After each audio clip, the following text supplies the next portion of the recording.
Housing Overview and Scrutiny panel on Wednesday, the 20th of January. I think we'll start the meeting in about 5 seconds' time.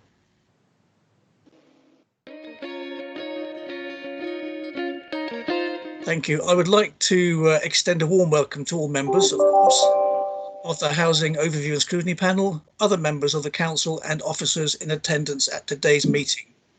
Welcome to members of the public and press who may be watching the meeting live on YouTube. I am Councillor Steve Davis, Chairman of the Housing Overview and Scrutiny panel. Please note that this meeting is being broadcast live and will be available for repeated viewing. Please could all in attendance follow the Council's ground rules for virtual meetings, which have been well circulated. I'm sure you're all familiar. In particular, to reduce the feedback and background noise, please mute your microphone when you are not speaking. Only speak when invited to do so by me as the chairman.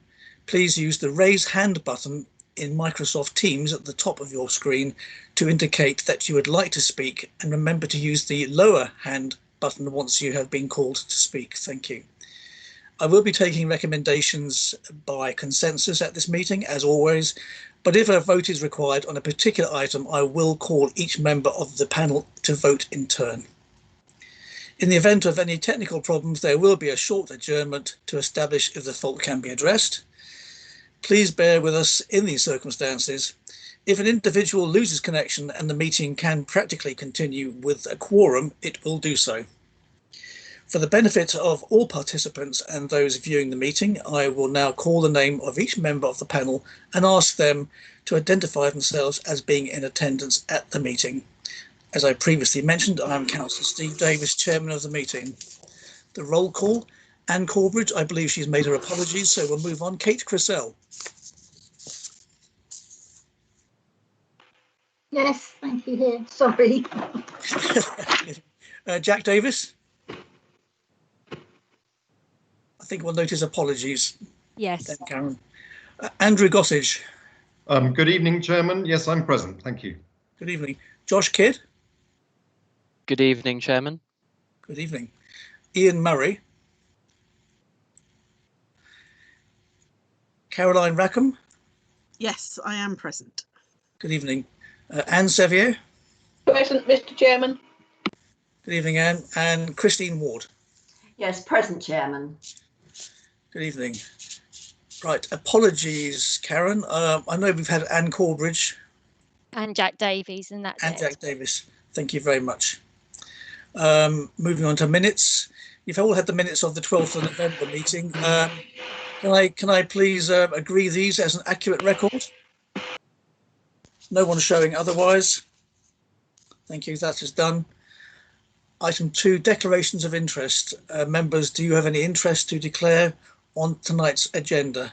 Please could you raise your hand if you have any interest to declare? I do not. No, thank you. Public participation. I don't see any public participants and none have registered to speak, so I think we'll move on from there. And we go straight in to the meat and potatoes of the meeting. This is the Housing Revenue Account Budget and Housing Public Sector Capital Expenditure Programme. And I believe, Kevin Green, you're to present this report. Thank you, Chairman. Yes, I can start the report, but obviously colleagues can jump in as they see fit as I go through it. Members, this report deals with the Housing Revenue Account Budget and the Housing Capital Programme for 2021-22 financial year, i.e. the year starting from April 2021. The report has been set out in a format that I think you'll be familiar with because it's been in this format now for several years, so hopefully that will help members to work through it. I don't intend looking at every single paragraph or talking about every paragraph, but maybe if I just summarise the key issues and then I can answer any questions for members as we go through. Section 2 deals with basically the housing rents, and members will see that we're proposing a 1.5% increase in rents, which is the government guidelines of CPI plus 1%. On service charges, as members may be aware, we had a review of service charges 2 years ago, and we've now got a number of extra units coming on board as sort of homeless hostels. So we're actually recommending at this point that we actually simply increase service charges by the inflationary 0.5% this year, and we will carry out a thorough review of all charges again during this year, ready for implementation for 22-23 if we need to make any changes. In section 2.4, we're proposing to actually freeze garage rents this year because we had a 2.9% 30 pence per week increase last year. Section 2.5 deals with the planned maintenance works, and there's a separate appendix on that which Richard Fudge will talk to later on. As we move into section 3, that actually details the movements in the income from one financial year to the next. And just to summarise that, you can see that we're actually going to generate an additional £873,000 in 2021-2, and that's principally from the dwelling rents basically from the 1.5% rent increase we're proposing, and from the additional income which is now arising from the additional units that we're generating through the development programme, and that increase figure is actually the impact of like the 2 years where 2021 and an estimate of some increase for next financial year. So there are details in the report then of all the other movements on income, so we can move on and leave those. Then we look at the housing revenue account expenditure in section 4. And what members can see at an operating level, our expenditure is going to go up by £576,000, but principally within that there's two main items which are actually detailed in paragraph 4.3, and we're proposing to actually spend £200,000 on upgrades to the housing ICT system and £150,000 for 3 additional stock condition surveyors. But both of those sums will actually be funded from separate reserves, so won't impact on the housing revenue account bottom line in that particular year. Moving on to 4.7, again, what members will recall is that what we do with housing revenue account, we look at the level of income we've got, and we look at the level of expenditure that we need to spend on sort of day-to-day management and maintenance issues. And where there's a surplus in the account, we then utilise that to actually part fund the housing capital programme. So in paragraph 4.7, that's actually telling us that we can actually afford to spend an extra £647,000 on the capital programme in 21-2 over and above what we spent in 2021. So that's clearly good news. Section 5 talks about the housing revenue account balance, and whilst there have been various variations during the year in lots of the budgets, we think at this stage that by the end of the year those will largely balance out, and there'll be no impact on the HRA balance at the year end, which will be £1 million.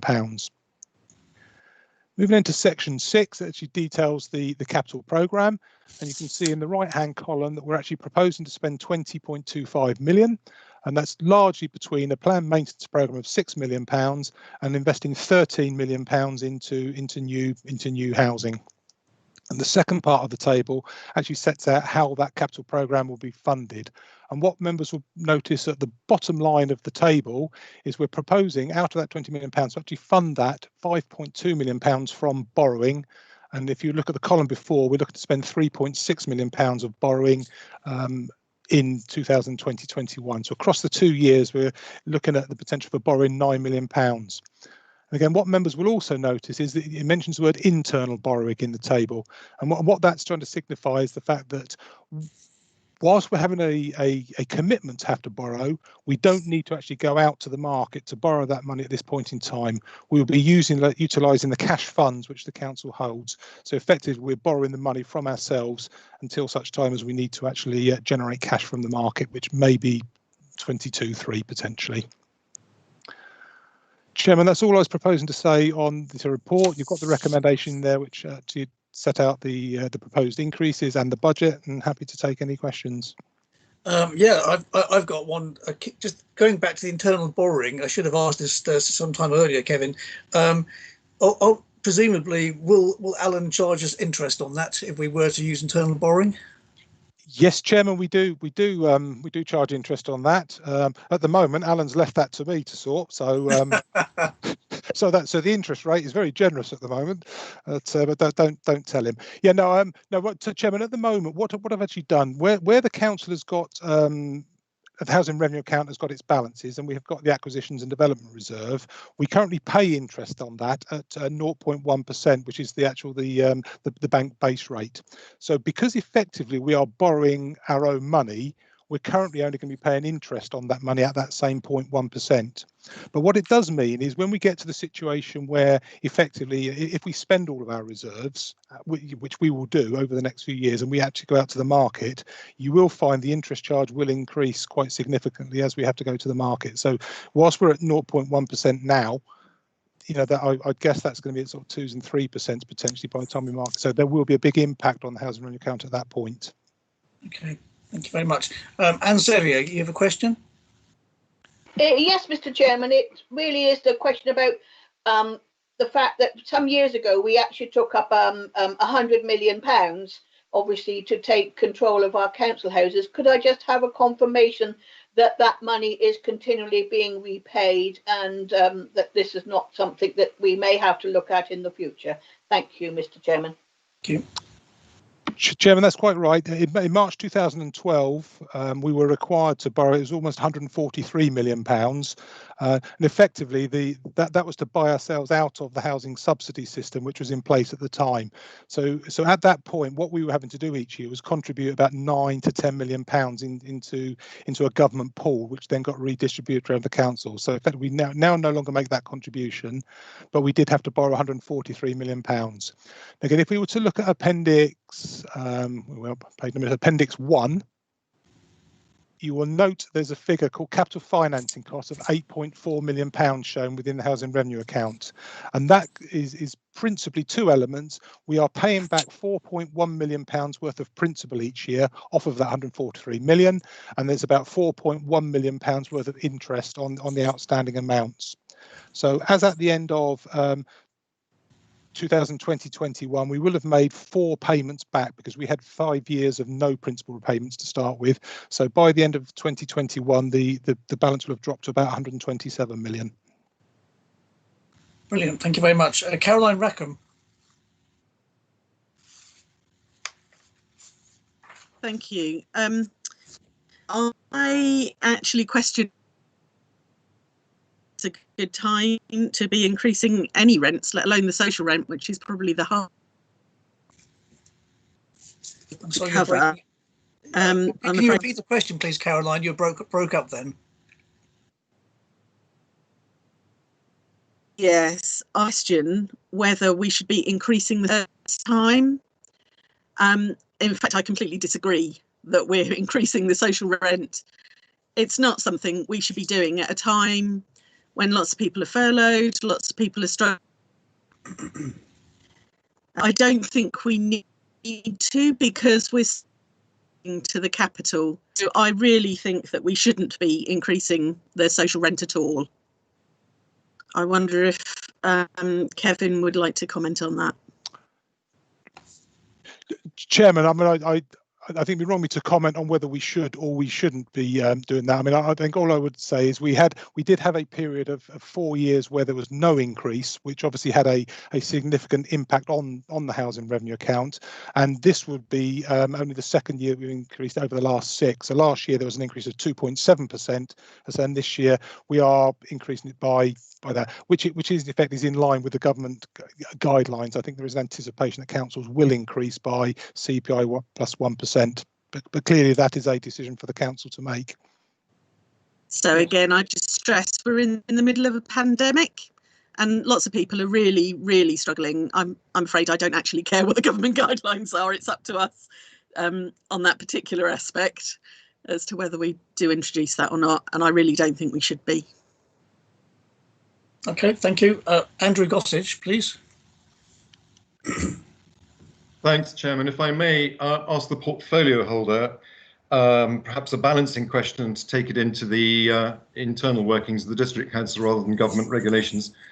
To Councillor Cleary, Jill, with the findings of the housing stock conditions survey, which is referred to in the budget proposal here, and the work that's come out of that, are you satisfied that the budget that's proposed will meet the requirement for the findings of the condition survey, or are we going to be stretched to achieve bringing the housing stock up to scratch?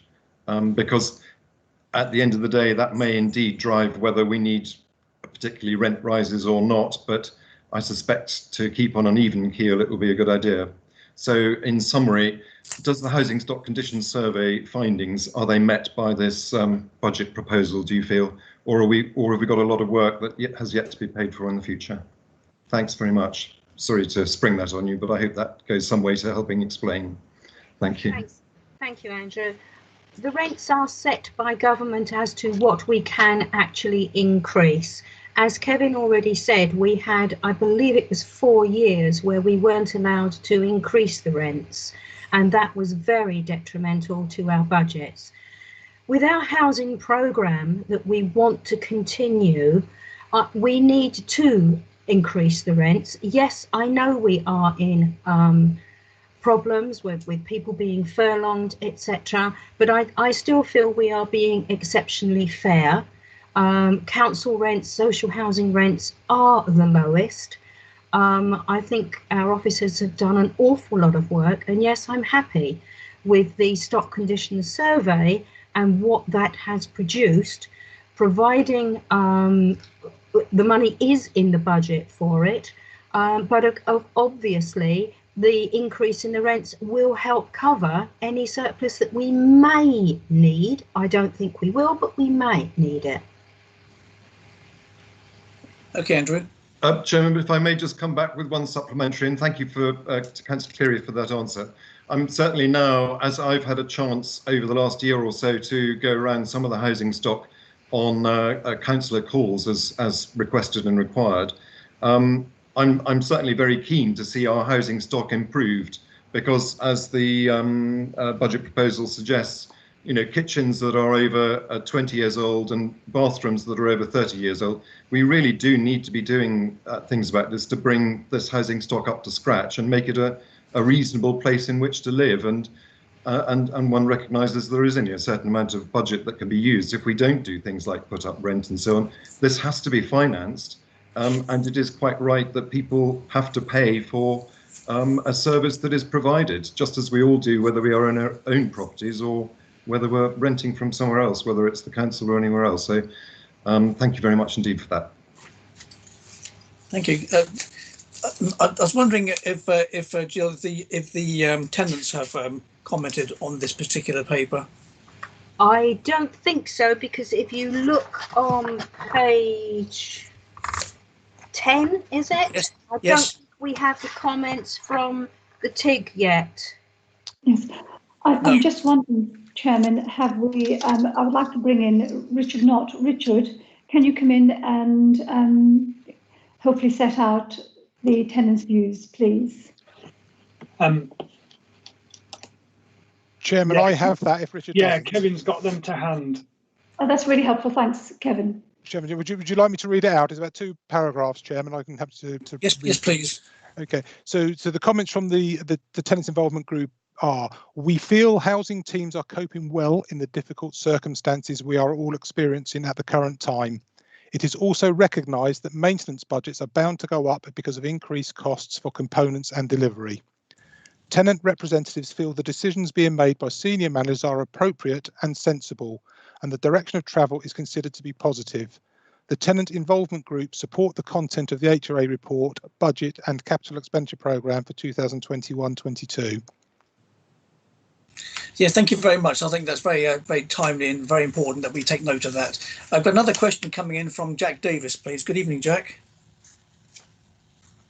Good evening. I want to comment on the rise of the social rents.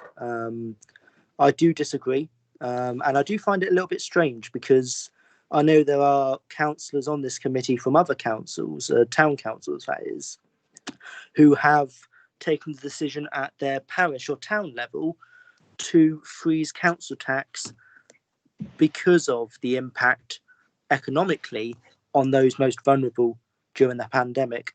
And I do find that what we've got to do as a council is look after the most vulnerable.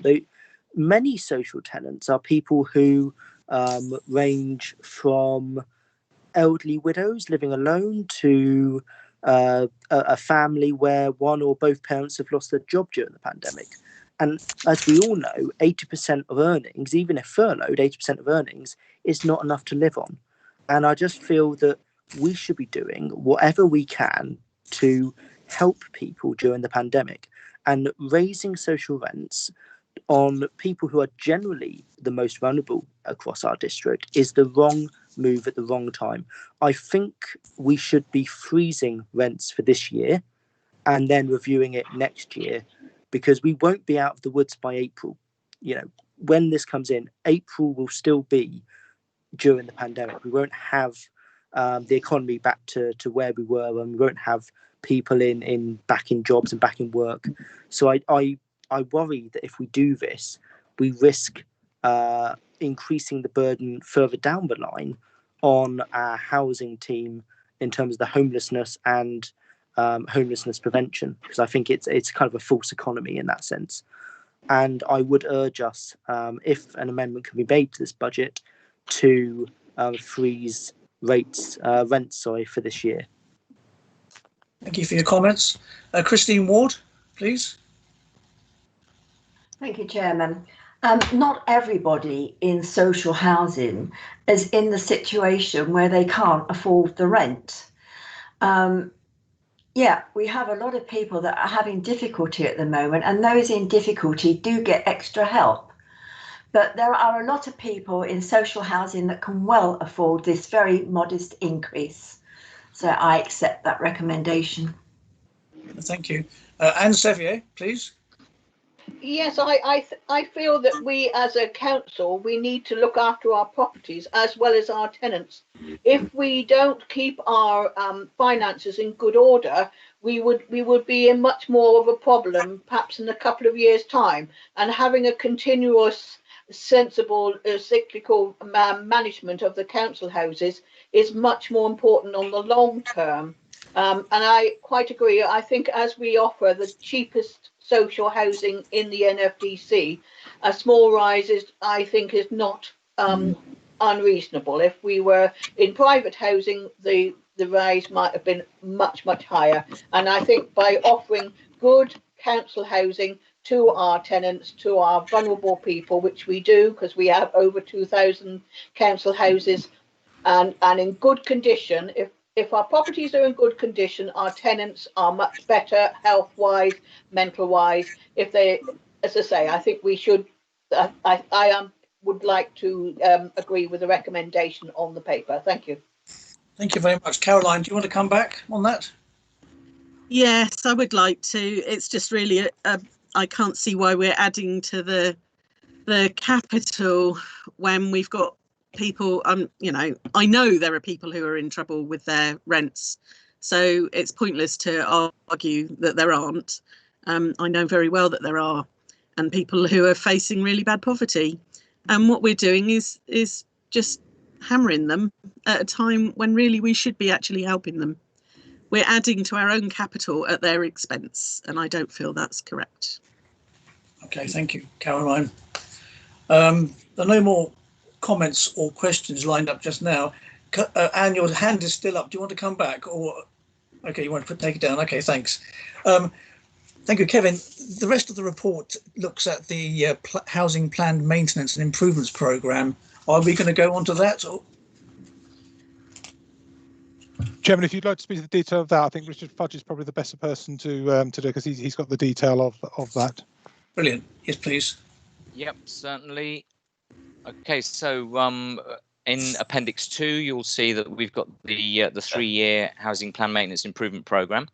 Again, like Kevin, I won't go through every individual point and take some questions later.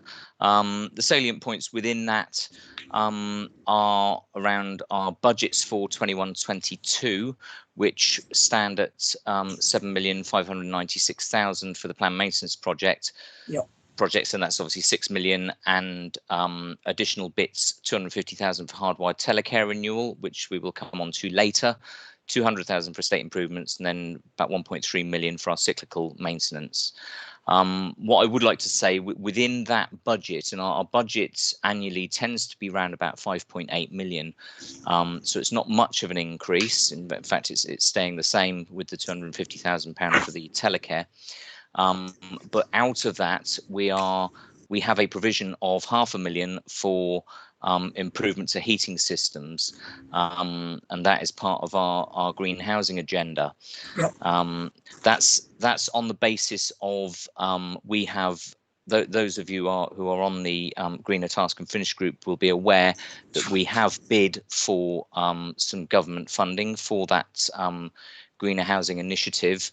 But if we achieve £250,000 grant from the government, we then have to put in at least £500,000 to supplement that project. So that's why we have that figure in there. So the proposals are pretty much, as you can see, laid out there, and has been mentioned. Obviously, we are still maintaining our decent home standard with kitchens at 20 years and bathrooms at 30, and obviously replacing other components as and when they are due to expire, or prior to, hopefully. And further on down, you will see the table which indicates all of our capital expenditure against each item, and what we are proposing to fund against each in particular budget stream. So if anyone has any questions around that, I'm happy to thank you. If I can answer them. Yeah, I've got a first question. Under the planned maintenance and improvements, I notice the one above the greener housing initiatives, the miscellaneous works. Yes. It goes up quite substantially next year and the year after. Can you explain why, please? Well, as we've already mentioned, as part of our improvements to our home and identifying where our kitchens and bathrooms need to be replaced, and like I say, all the other maintenance items as well, we are accelerating our stock condition survey program. As part of that, we will be looking to do a stock condition survey of all of our properties within the next 2 years. We've put funding aside for that for an additional 3 surveyors. And no doubt that we will find more work. So it's although we're out there looking, we will find more work that needs to be done as we update our data. So that will allow us to have a contingency pot to deal with any matters arising from that. Yeah, and also obviously as you'll see in the line there, fire audit work, etc.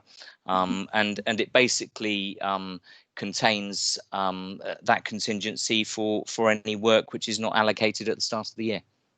Yeah, brilliant. I think that's the right thing to do. Certainly contingent planning. I'm all for that. Christine Ward, please.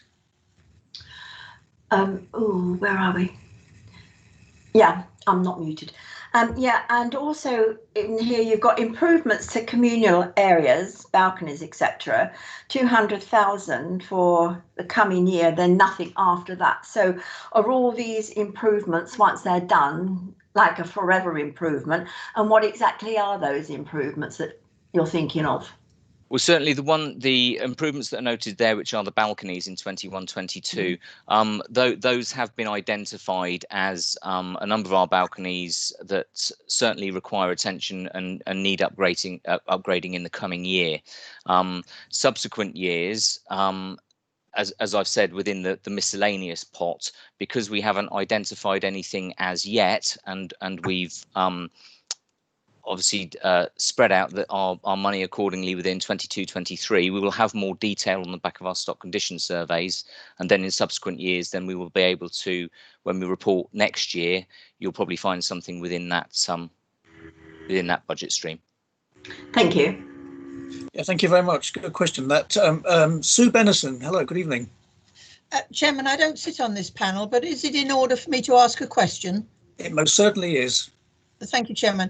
The green housing initiatives, could you elaborate a little bit more on that one? What sort of things are you looking at?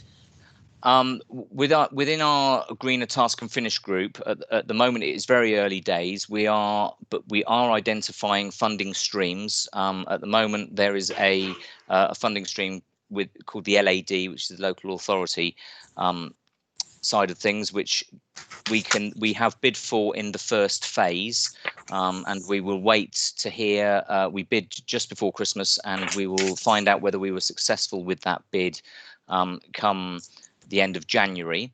The part of that bid, or the whole part of our bid in relation to that, was for the provision of air source heat pumps. And that is in our more rural areas and properties which are off gas, so they don't have any gas to the property and therefore do not have a conventional boiler or heating system. And it also targets those properties that are within fuel poverty. So it's people who have an income of less than 30,000 for the year. So we've done a piece of work. We identified around 50 properties, certainly in the outlying areas around Damerham and Fordingbridge areas, where we can then target those and upgrade their heating systems. No doubt there will be future bid opportunities, and we are also engaging with consultants in relation to our advice and analysing our stock data to advise us on future bids. Could I just ask a supplementary to that, Chairman? Of course, please do, yes. Have you got any facts and figures on how cost effective they are, or how efficient that system is? We have certainly supplied that within the bid, and where you have all electric heating systems, we have certainly done a couple of case studies, and we've had actual evidence from the tenant where we've done it in the last couple of years, who has said that their fuel bill has actually gone down to what it was, and the heating system is more efficient. But obviously it is on a case by case, and we are working with our consultants to advise us in those matters as well. Thank you very much, Chairman. Very interesting. Thank you. Yeah, thank you, Richard. That's good to hear. I think it's the future looks green anyway. So from that perspective, that's fantastic. Yes. Members, thank you for your questions and your comments and your points, all noted. The recommendation in 12.1 is that the panel consider the HRA budget and housing public sector capital expenditure programme for 2021-22. I propose that we note this and add our support to it. So that's my proposal. If any members do not feel they can agree with that, can you please show? I'm seeing 2 are showing that they do not support that proposal. The others do. So therefore, I believe that recommendation will go forward as we have suggested. Thank you very much indeed. We'll now go on to the next item on the agenda, please. Now this is some new stuff for us, a telecare infrastructure replacement project. I believe Brian and Richard Fudge again on this one. Thank you, Chairman. Yes, thank you. Chairman, what we'll do, if I may, is Richard will kindly hopefully display just a few slides, and we will between the two of us try and present to you some of the changes that are required within the telecare and what that actually means in terms of infrastructure and so forth within the housing sector. Yeah, Brian, can I just hold you a second there? Yep. Jill Cleary, you're showing your hand. Do you wish to say something at this point? Yes, sorry, did I miss it? You didn't do the cabinet recommendations.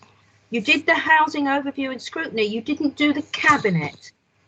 I thought that was for the cabinet to decide. I thought 12.2 was for the cabinet, that the cabinet be asked to recommend the council. So our action was 12.1. Our recommendation was 12.1. So you don't deal with 12.2. My mistake. That's the cabinet will do that when they see this paper. Lovely, thank you. Thank you. Sorry, Brian. Off you go. Thank you. Sorry, Brian. Can I just check that everyone can see the presentation? Yes, thank you. Thank you, yes, Richard. Good. And okay. And Jill, no apologies at all. Thank you. Chairman, if I take you on to the next slide, what I'll do is I'll try and explain with Richard some of the services, as you're aware, that are delivered from Appletree Court. So you will be aware, hopefully, that within the main building we have a monitoring service, a monitoring room, which looks after the council's CCTV and Careline services and the council's out of hours services for all departments within the council. Now, within that, we also deliver the Appletree Careline services. So that is the commission service for some approximately 2,000 clients who pay for the Careline monitoring service within the community. Additionally to that, we also have the door entry system monitored again through the control room. So across our 16 decommissioned sheltered blocks, across our 3 extra care buildings and a number of other stock, the door entry systems, some without cameras, but again, the control access is done through Appletree Court. In addition to that, we have the staff monitoring. So for the lone working, we also have that facility run by the control room team. And that again is to monitor all staff out and about undertaking the functions on behalf of the council, just to make sure that we don't lose any or cause any concerns when they're out doing their job. Richard, do you want to take the latter 3 there? Yeah, certainly will. So we also have within our extra care schemes, hostels, ex-sheltered schemes, we have a number of fire alarm systems, and those are monitored in their majority by Appletree Careline. In some cases, they are monitored by a third party. We also have our hardwired telecare in our 3 extra care schemes, and that is similar to the dispersed alarm, as everyone is hopefully aware of, but you probably recognise it by the red rope with the red triangle on it. And within our extra care schemes, that's within every flat and within communal areas as well. And finally, we also monitor our lifts. So if anyone gets into any difficulty in one of our lifts, that telephone call will come through to Appletree Court as well. Chairman, just to give you an overview of what's currently happening and what is driving some of these changes or the requirement to do these changes. In all of the infrastructure you've just looked at there, it predominantly comes over the BT analog system. So in terms of the monitoring, all of those signals that come back and forth come through a BT analog system, which you or I may be using at home. So in 2025, BT have announced that they're doing what's called a digital switchover.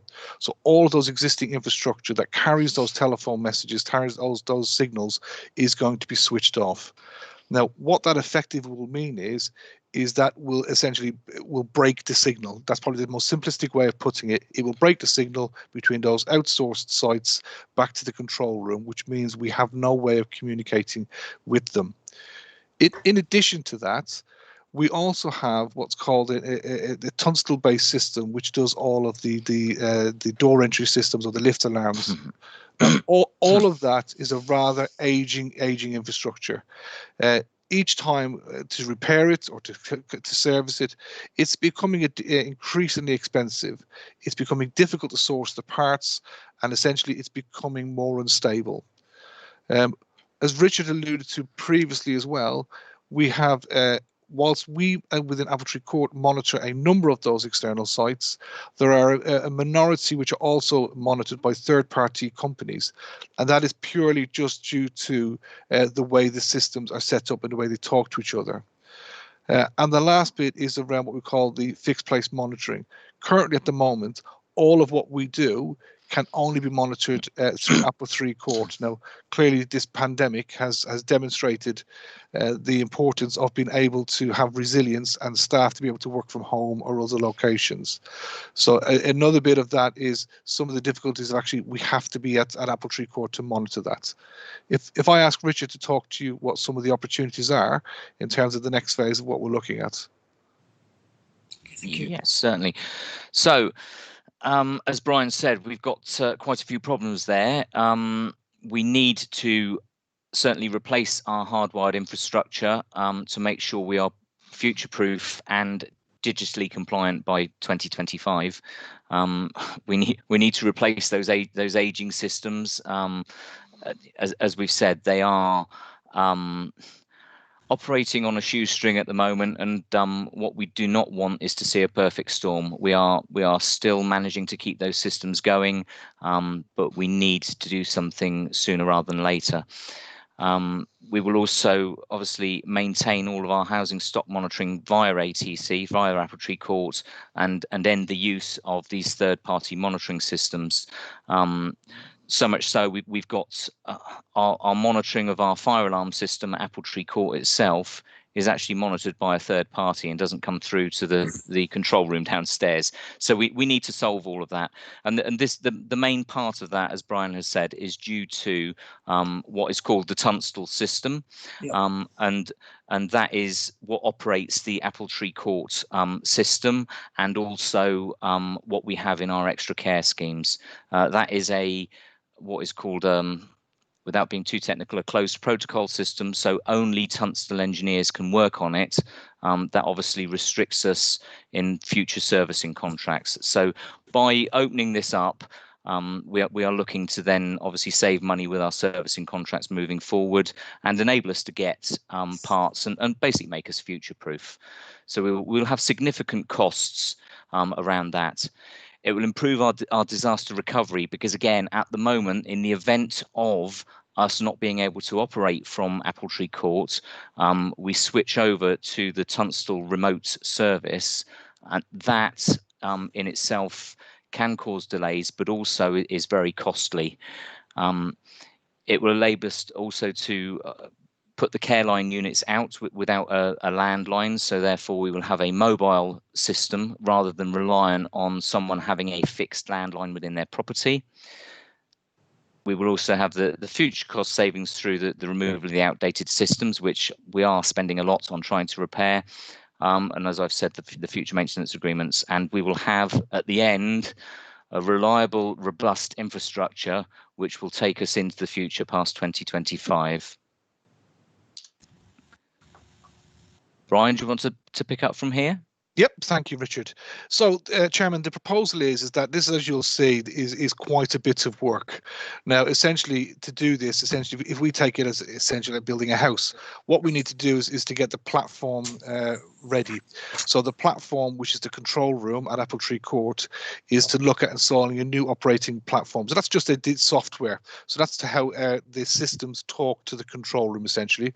So the proposal is, so from the next financial, or from the financial year post-April, is to look at installing a new software within Apple Tree Careline's control room, so that will talk to all of our dispersed alarms, fire alarms, door entry systems, and so forth. So all of that will come through is the part of is year one. The second phase of that is, once that's done, is to then concentrate on our most at risk or our most at need clients, and that would be the 3 extra care schemes. That's Winfrid House, Gore Grange, and Barfields. So that would be to replace the existing hardware system to a more upgraded digital hardware line. And again, within that process, that will then monitor the fire alarms and the door entry system all through that infrastructure back to the control room. Additionally, we will look to reroute all of the lift monitoring alarms, again, in the year one, and to then replace all the other existing monitored fire alarms across other stock with dual com systems. So basically, it gives us that resilience, and we will be able to monitor that with consistency. So essentially, there will be no delay with third-party monitoring. We will be able to know if there's any false activations or any real activations in real time. And again, so there's also cost savings for us as well in terms of us managing that. Year two is to, from there on onwards, is to then look at the remaining stock. So that would be the decommissioned buildings, and again within them to remove the aging system. And we're currently reviewing all of the door entry systems within those buildings, and just change them to localized control systems, but again through fob based, which we can activate or deactivate remotely. So again, should there be a security issue, we can deactivate fobs to make sure that the buildings remain secure. Good. Good. Okay. And I think, Chairman, from Richard and I think we're both happy to take any questions. Yeah. Good. I've got a couple of that's okay. Would I be right in saying that in spite of BT's switchover, then this work needed to be done anyway. Yes, it's fair to say from both their ends. In two ways, in two ways, with the BT switchover, it essentially means by doing that, all of the analog units which we have, which are 2,000 plus, will not work. So we have to do it from a commercial side, delivery side, and I think from Richard's side, I'm sure he'd want to impress upon you that the aging infrastructure there is at the point being where, whilst it's stable and it's doing its job, we don't want to get it to the stage where it becomes critically unstable. So what we're saying is we want to make sure that it's changed in a managed and controlled way so that there's no increase of risk and there's no loss of service across any of our housing stock. Yeah, no, I agree. I think I'm just pleased that BT gave us 4 years notice, because seriously, because it can be a real problem sometimes. I've worked with them before. Anne Sevier, please. Yeah, thank you, Mr. Chairman. Yes, this sounds an excellent piece of work, because so many frail and vulnerable people within our own housing stock rely on being able to call somebody when they need somebody. But also, we do have a lot of people in the in the community that use our care line. Do we know how many people are using our care line at the moment, just off the top of your head? Yeah, because obviously. Yeah, I can answer that, Councillor Sevier. It's just shy of 1,800 in terms of dispersed alarms, and then we also have monitoring through our extra care buildings as well, which are the hardwire systems. And in addition to that, we do run some monitoring for other other companies as well. So it's circa 2,000, I think, is probably the best way to put it. So, like you indicate, it's quite a sizable number. Yeah. Okay. Thank you, Mr. Chairman. That very clear answer on that. It's obviously it's going to be a bigger project than actually what is written down. It seems very simple, but I think it's going to be a big job, and I wish you luck. And Richard and Brian like tough tasks, so that's absolutely fabulous.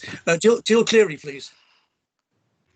Just to say, I really support Richard and Brian. This is a huge task, and this system has been aging, one should say, for quite a while. So I'm really pleased they've taken it by the horns and are running with it.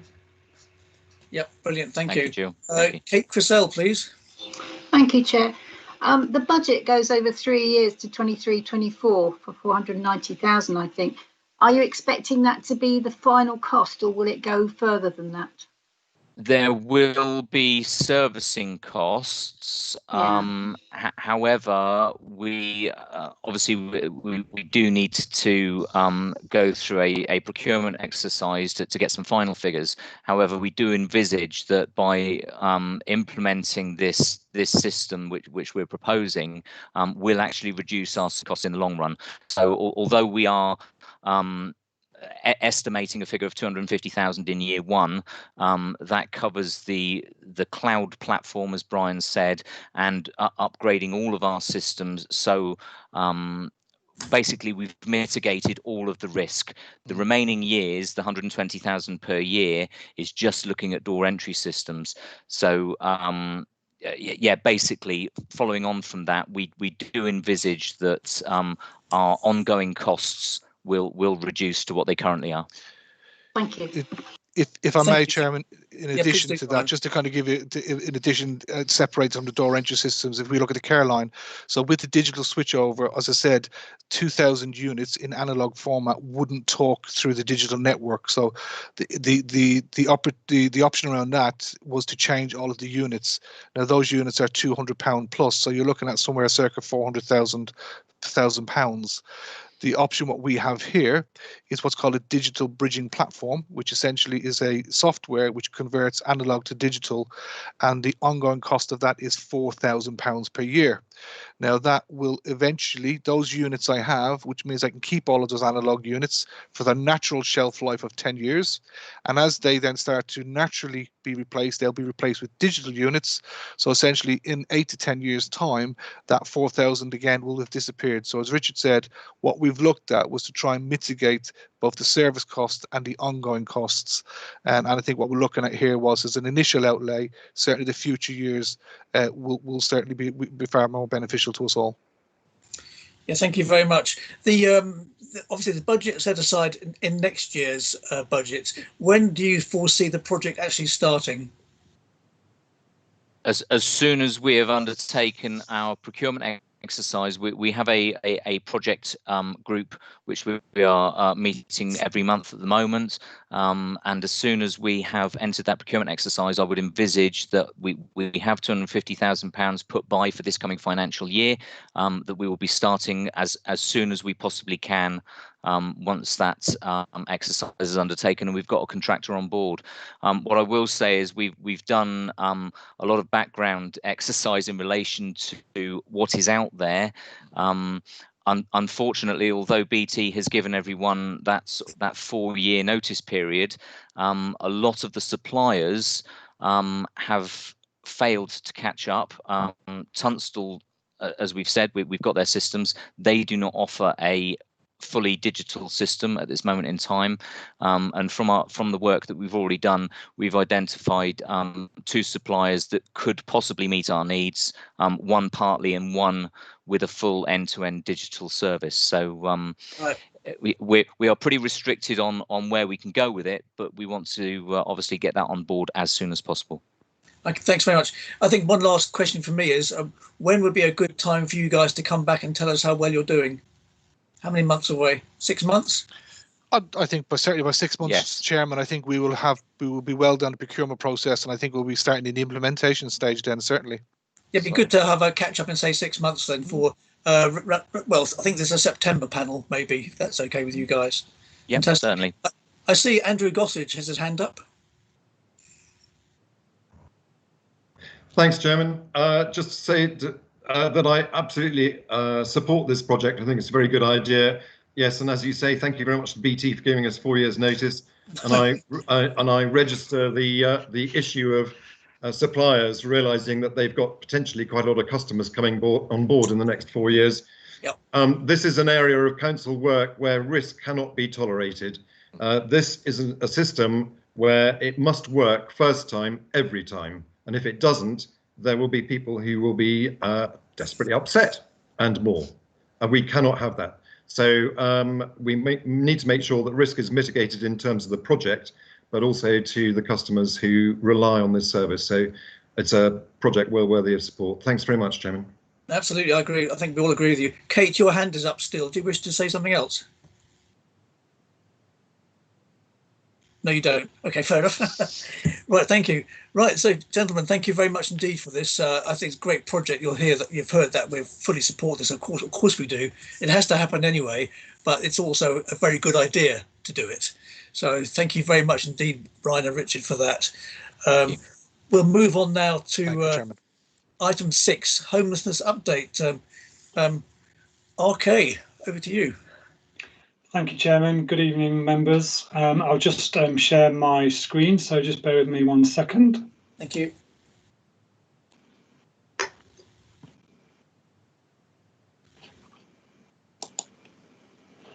Right, if you can just confirm everyone can see that okay? Good for me. Okay, thank you.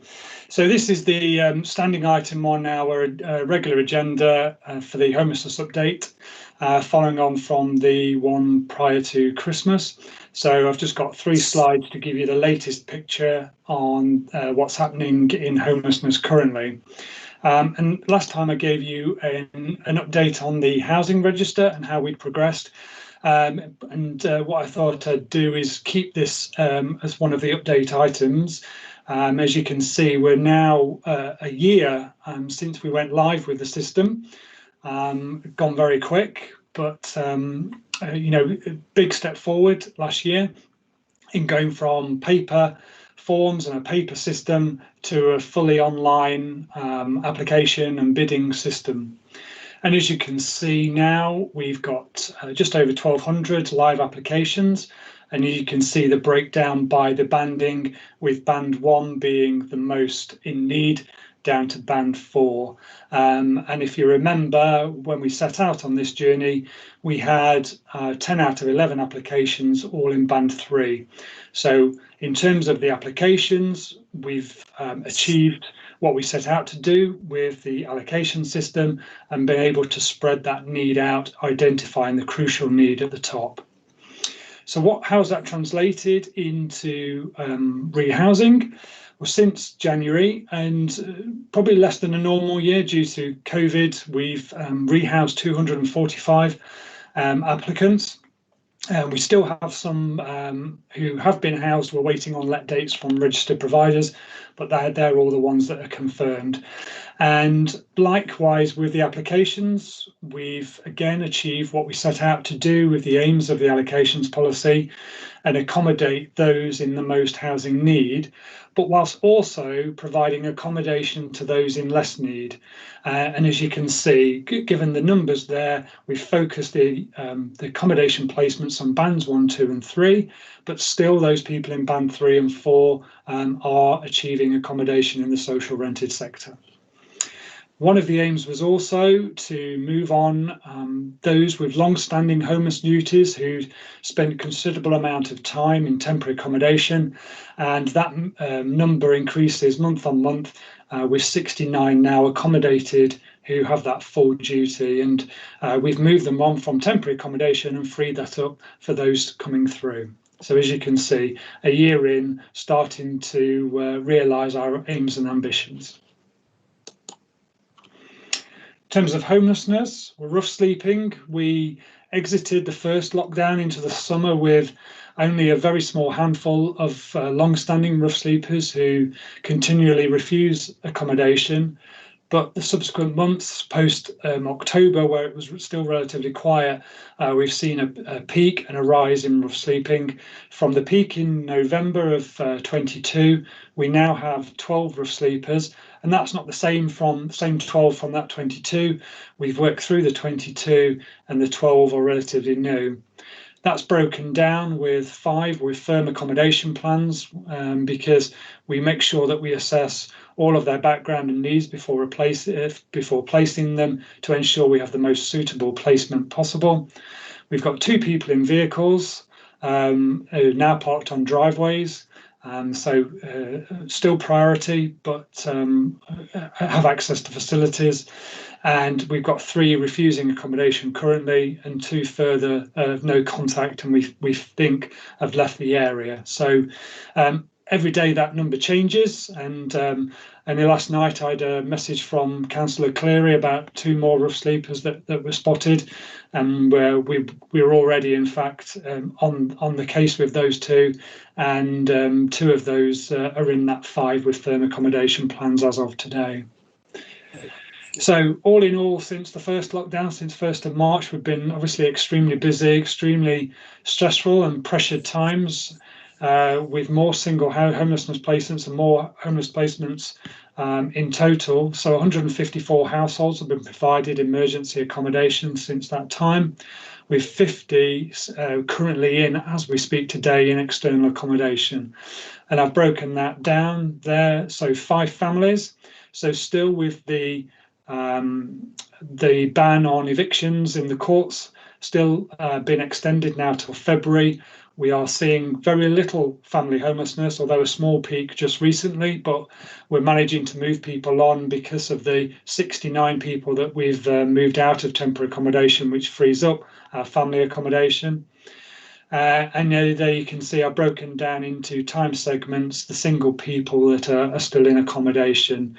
Perhaps the most complex, and we're working very quickly on arrangements for those. But what will help with those 45 is the temporary accommodation that is coming through thick and fast. And Tim will expand on that in the next presentation.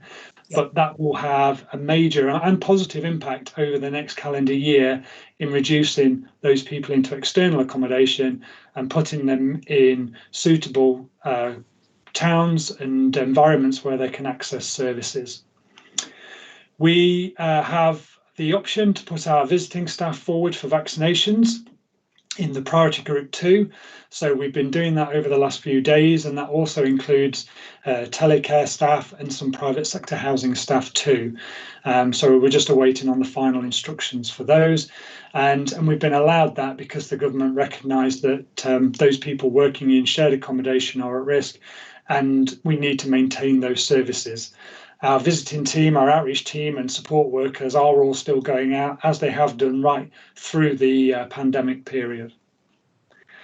We now have a fortnightly meeting with MHCLG advisors who check on our progress and make sure that we're on the right track, analyse our performance that we submit, and make sure that we're spending the money that they're allocating us to us and having the positive outcomes that they expect. So just had one of those today, and we've been discussing additional funding options for year 4, which starts in April. Although they have rolled over our funding for this year till June, I've been told today, which will mean that the new funding options will start from July onwards. And what we've been discussing is some specialist roles. So we will be able to continue with the support team that's in place of 6 officers, but to be able to complement those with some specialist mental health and drug and alcohol workers, qualified practitioners in their field that will work extensively with our homelessness cohort and not have other caseloads of wider mental health and drug and alcohol workers. So that's something they're very keen for us to follow up on and embed, and I've had some initial discussions with the mental health service about where we can pitch those roles. Also keen on prevention activities, and we'll be exploring those further in due course as well. Through the next steps of short-term funding, which was provided to us to supplement the work that the COVID pandemic placed on us, we've commenced the recruitment of an additional support worker who's come with years of experience working in Southampton, and he's been a great addition since he started. And we'll be advertising for a new homelessness prevention officer in the coming weeks, because Jackie Few, one of our leading members of staff and long-serving members of staff, will be leaving us to move to pastures new nearer her home in Wiltshire. And many of you may have worked with her over the years, so we'll be wishing her well at the end of January. But Jackie is part-time, and we've got the approval to replace her with a full-time officer. So again, another positive step forward. Great. I'm happy to take any questions, Chairman. Well, thank you very much indeed. That was such a full report. Thank you. Josh Kidd. Hi there. I just had a question in regards to the homelessness peak of 22 in November. I was just wondering how that compared with other years, and if you can see any trends with any changes to restrictions and more people being made homeless. Thank you. Well, if we first of all compare to the initial wave of accommodation placements and rough sleeping that we were presented with in March 2020, we accommodated 35 in the first 2 weeks. So we're in nowhere near that territory at the moment, and we would always run with around about 10 to 12 rough sleepers at any one point, and we would quickly accommodate them, and then that number would slowly build up again. So 22 is one of our highest numbers and came about very quickly, but of course the team's now well placed to deal with such numbers and get them assessed, find them and get them into accommodation safely. So, you know, the work that's been put in place over the last 2 years can cope with such demand. And, you know, we don't want to see any rough sleepers really at all. And that's where we're planning, you know, our targeted service over the next couple of years. So, yeah, 22 would be out of the ordinary.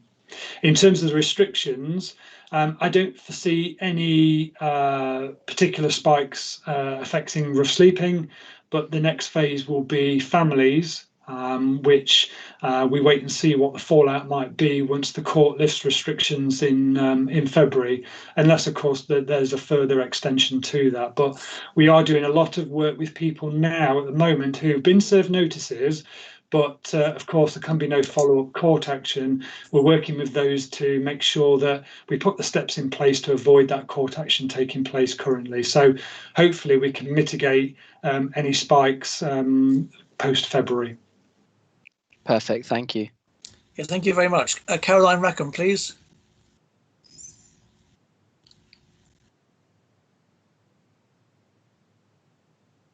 Caroline, we can't hear you.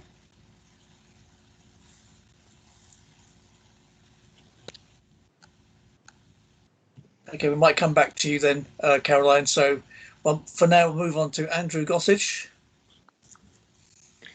Thank you, Chairman. Can I just publicly offer some 360 feedback to Richard and his team, if I may? During the summer, when everyone seemed to want to visit the New Forest, there was this concern over people who lived full-time in their vans around the New Forest District Council area. And so I was contacted by an individual who at the time was staying down in Saltgrass Lane in Keyhaven in his full-time converted van. And I just checked in with him at Christmas to see how he was doing. No names, no pack drill and so on, obviously. But he came back saying, I've been getting on okay. As we spoke about, once the summer rush finished, life became easier. It's a shame about the parking at Keyhaven, but I do understand why. I've got a contact on the outreach team now, which is nice in case I need help. Otherwise, just getting on as I can. It's nice to have a point of contact if really needed. Much appreciated. So, Richard, thank you very much indeed from someone who lives full-time in his van. Thank you, Councillor. Yeah, Andrew, thank you. That was really good news to hear. Actually, you know, a lot of the team are unsung heroes on our side, I think, and I think it's good to get some good feedback for them. Thank you. Okay, there are no further points or questions being made, so I was to say thank you once again. Thank you very much indeed for your presentation. Members, the next item 7 is housing strategy / HRA property development and acquisition update, and Q Tim Davis. Good evening, Tim. Good evening, Chairman. Good evening, Chairman. Hold on, I apologise. I'm just getting myself organised.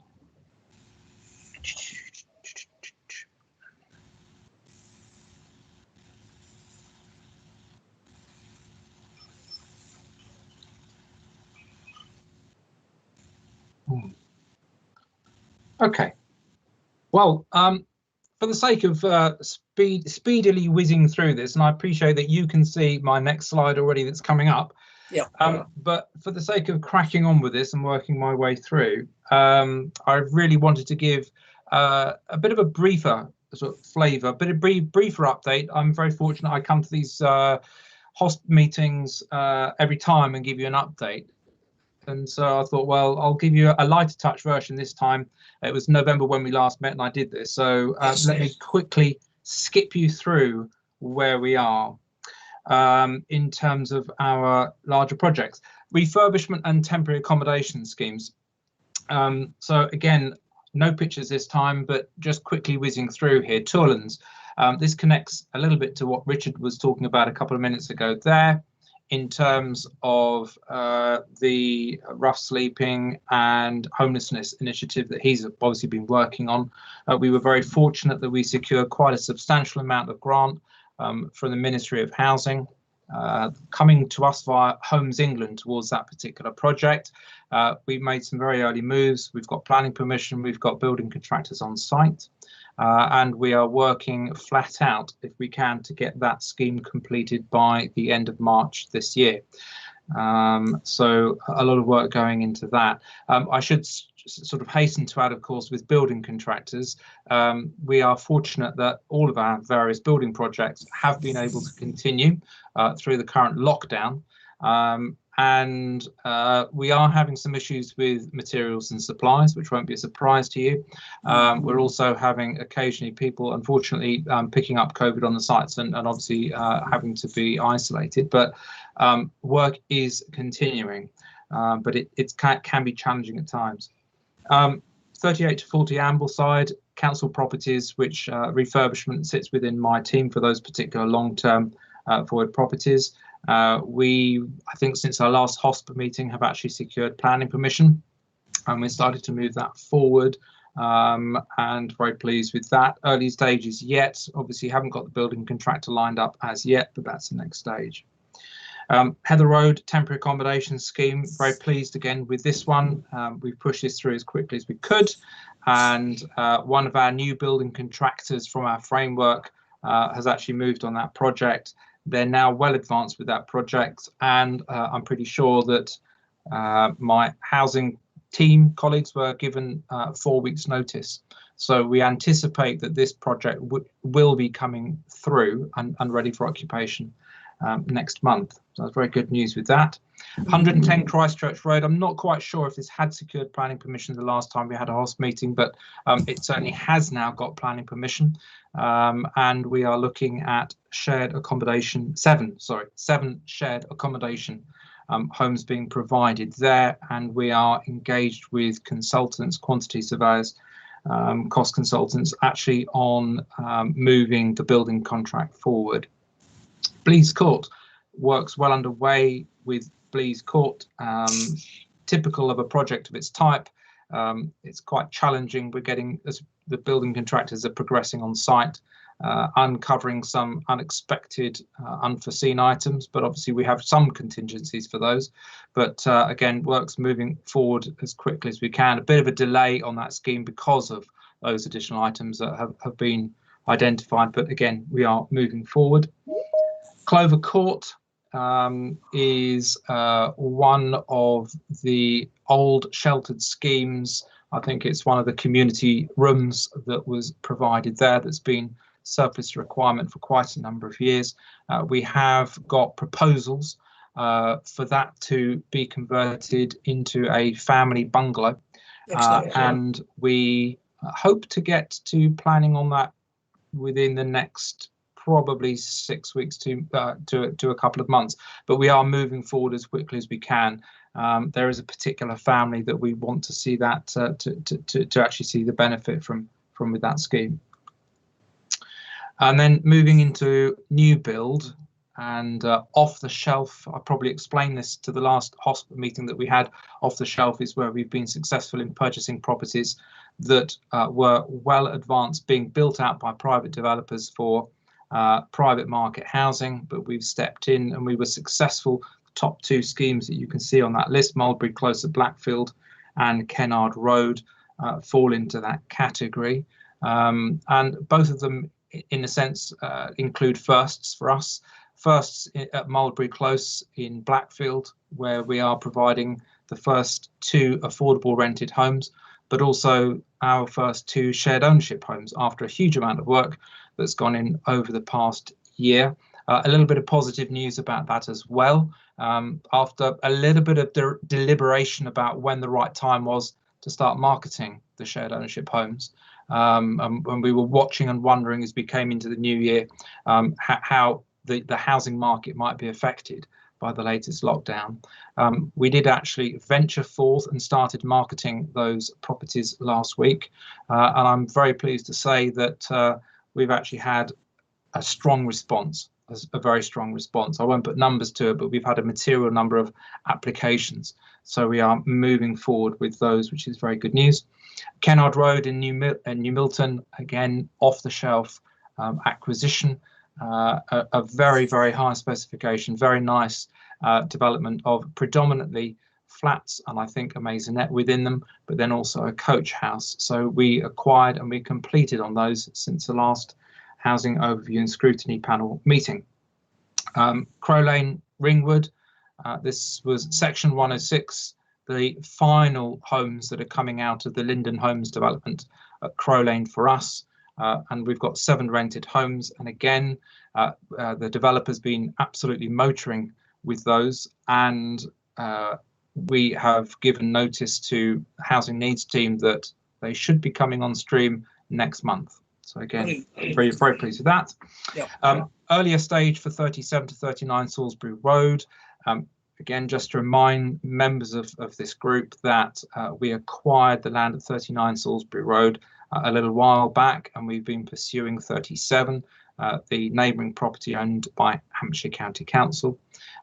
We anticipate that property, we did a bit of a package deal there to try and get that move forward to help the charitable occupier get moved into alternative accommodation. So there's a bit of a special approach given to 37 Salisbury Road, but we are hopefully looking at completion on that perhaps next month.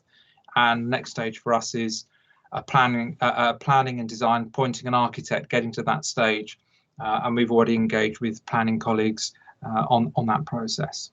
Testwood Club task and finish, greener housing task and finish. Members will have heard about that when we were discussing greener housing in December. We went out to public consultation in the latter part of December and have had some responses back to that. And those have been passed back to our architect. For those of you who are interested, I'm sure some of you will be, the direction of travel in terms of greener housing is that these homes will be built to the Future Home Standard. The question just at the moment is whether we can exceed, or how much we could exceed, the Future Home Standard. The Future Home Standard is coming into place in 2025.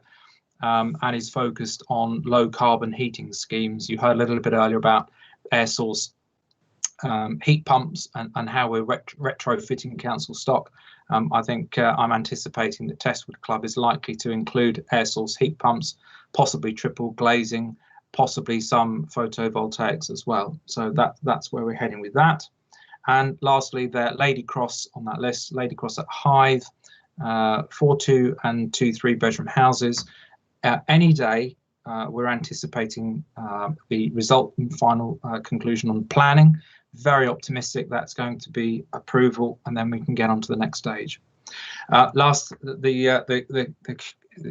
reminder at the bottom is plus offers being made, and you'll appreciate that we have to be a bit guarded about that, but we are continuing to look at sites. We only this week submitted quite a significant offer for a material development opportunity. That's obviously a conditional offer, and we have stages and processes to go through yet, but we are still looking for new sites. So the last slide, really just a summing up of where we are. These are quite global figures. I will explain them.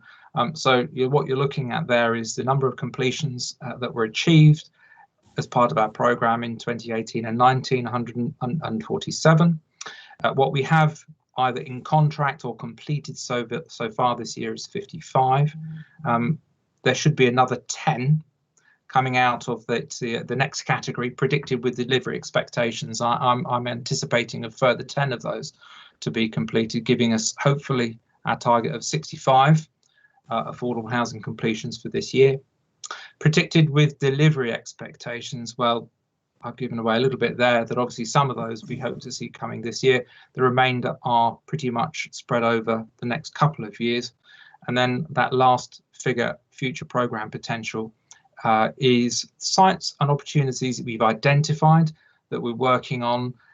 They do drop in, they do drop out, but that's the kind of the quite a movable figure there.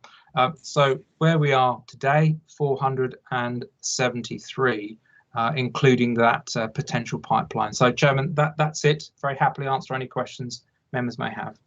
Thank you very much, Tim. That's brilliant progress. Thank you. First question is from Kate Crisell, please. Thank you, Chair. The 3738 Salisbury Road, I realise there's a question mark by there and it has to go to planning and everything, but there's a figure, 16 or 18, sorry, I haven't got my glasses on me. Yes. What are they? Are they just rooms or flats, or what are they? What are you expecting? Okay, at this particular point in time, it is, when we bought 39 Salisbury Road, it had planning permission for 8 flats. I would have said, from everything that we know about that site, its location, suitability, it is very likely to be a flatted scheme, but you know, we haven't reached that conclusion yet, and that's where we get to 16 to 18, that we're certainly hoping to achieve the same on the area 37 as we achieved on 39, but it's a little bit early. Hopefully we might achieve a little bit more. Okay, thank you. Thank you. Tim, obviously Kennard Road isn't too far from where I live. The 11 flats, etc., which I'm quite rather delighted about. How soon do you think we'll be able to start letting those? Probably better other people without putting them on the spot, but there are other people in the room who may better able to answer that. We have got some, to be candid, we've got some small bits and bobs that we're sorting out. When you buy these schemes from a developer, they don't necessarily come quite to the right specification as far as our tenants and our housing management colleagues are concerned. So there are some little bits and bobs of work going on there. Richard, if I'm not putting you too much on the spot, given where we are today, can you comment on a likely occupation? I'm just waiting for an indication on the snagging timescales, but we are set to go on the property adverts for those once we're ready with that date. Yes, Chairman, it will be done as soon as possible, and the team know the imperative of getting those properties advertised and let to tenants. It's a key priority. Absolutely good news. I think it's a shame to see anything left vacant, in spite of the fact it does need snagging. So thank you very much for that. Tim, well, look, as always, brilliant. Kate, your hand is still up. Are you going to come back on something, or are you going to take your hand down? Kate Crisell, your hand is up.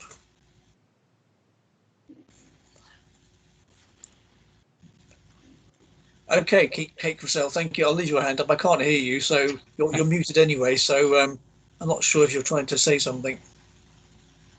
No, okay, Kate, we're going to leave you alone now, and say thank you, Tim. Much appreciated as always. Thank you, Chairman.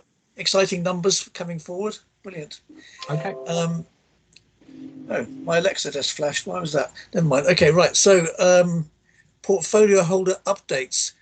Councillor Cleary to provide an update to the panel. Well, Jill, what's occurring? Well, as you will have seen and heard from the various presentations this evening, housing services continue to deliver exceptional services to our tenants, to those that have been left homeless and to those hopeful of getting a council home in the future. Whilst the team are extremely professional and almost make it look effortless, I can assure you it isn't. Delivering these services during a pandemic is challenging, to say the least.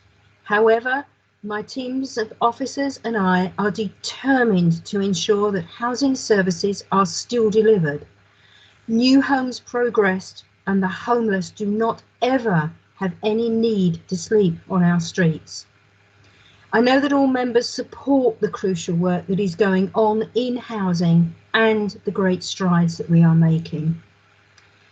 Just a word on housing maintenance, which I feel does need a special mention. Our plumbers, carpenters, electricians and gas engineers are still out 24/7, making sure that our tenants' homes are safe, warm and functioning. While some non-essential work will take a little longer, quite understandably, during this time, we are prioritising our housing maintenance resources so that essential maintenance and repairs continue to take place as normal, as well as dealing with turning around over 80 void council properties so they can be re-let as soon as possible. Our operatives are observing the highest hygiene standards and rules on social distancing when entering tenants' homes, as well as wearing face coverings. This gives reassurance to tenants and keeps our staff safe too. I am very pleased that all teams across housing services, I feel, are pulling out all the stops to maintain excellent services at this difficult time, and I ask you for your support in thanking them. Absolutely. I think we all recognise the work that's been going on in spite of all the COVID. Great progress is being made at all levels and all departments. So thank you for that, Jill. I think I can't imagine anyone not agreeing wholeheartedly with what you just said. Thank you very much. Thank you. Next item, members' work programme. Now, it's all been circulated. I propose that, as mentioned before, that we add to the September panel a telecare update, progress update, so that we know what's going on, because it is quite important. And let's face it, as Richard and Brian said, it's the kind of thing you've got to do and get it right. So very keen to update that. You'll have circulated also with the pack, with your email, a dashboard, which is a large A3 multicoloured thing. What I used to call a RAG report, because it's red, amber, green. But that gives us a good baseline to check against at the next meeting. So I propose at the next meeting onwards, in March, we take a look at the March copy, and therefore we can compare it to the one we've received this week, so we can check on progress against or any changes to the statuses as identified. Members, does that seem okay to you? Any other ideas? I'm trying to keep it simple, but it's going to be an extremely easy way for Jill and the officers to tell us what's changed and why. And I think that's going to make life a lot easier in some ways. So that's my proposal. Are there any other items that members would like to see in future meetings? Please let me know in the usual way by email or give me a call or something. And we can certainly consider adding those. But you'll see the March and June meetings are already fairly full. And let's face it, there's always something else to come along in the next few months anyway. So anything else anyone make any comment on work programme? No, thank you very much. Let's move on then to item 10, the highlight, AOB. I haven't got any. So and nothing's been mentioned to me. So I think it just remains for me to say thank you very much for your attendance. It's been another cracking meeting, and I really appreciate seeing all this progress. So thank you very much indeed. And I now declare the meeting closed. Thank you.